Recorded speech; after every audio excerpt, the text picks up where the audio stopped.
Now,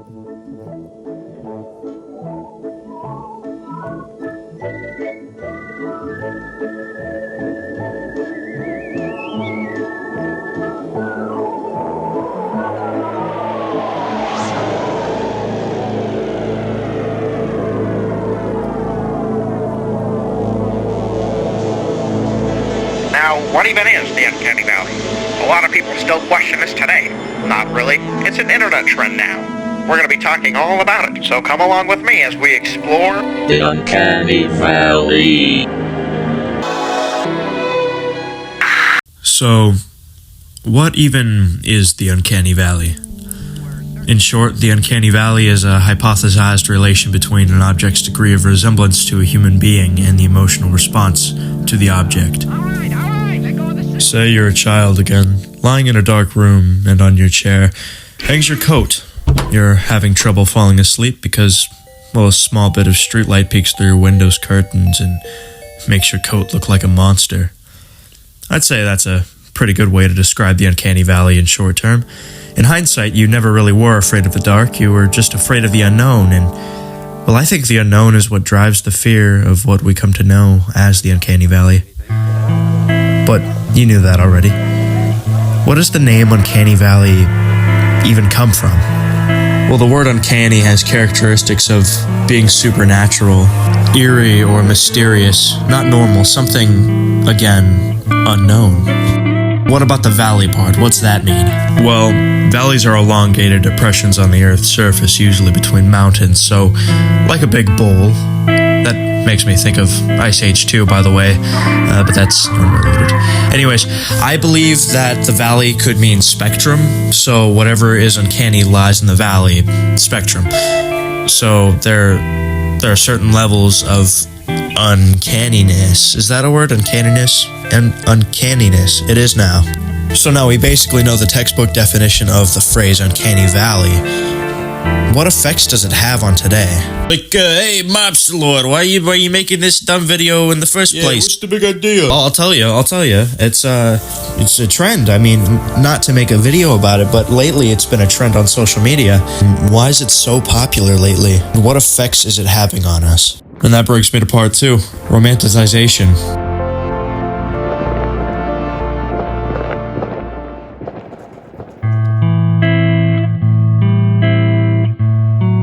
The media version, if you will, is the part that pulls away from the human instinct of the unsettling fear and turns it into a game, like a horror movie. This is heavily seen on apps such as TikTok, which I believe will be obsolete in the next 10 years when we'll have moved deeper into the brain rot because we got bored. So, Ohio, don't stick your guy ass in glass. Heck, I'm making a video on YouTube about it right now, so what am I even talking about? But it's something I find interesting. Not to say that the entertainment is wrong. It's what keeps us from going insane. That's why we have modernized holidays. But back on topic, the brain rot itself is uncanny to me. It's unhuman. It's not natural, but yet that's what we familiarize ourselves with. If so, why do we let robots control our lives, control our media, control what we see?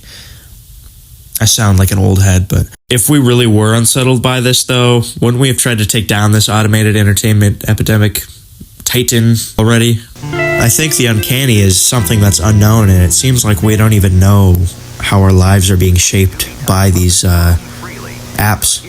But that's a whole nother different topic. Same with boredom. I'll make separate videos on those. If you guys like this one, which I hope you do, by the way, I'm not going to ask you to subscribe, but I just want to say thanks for being here.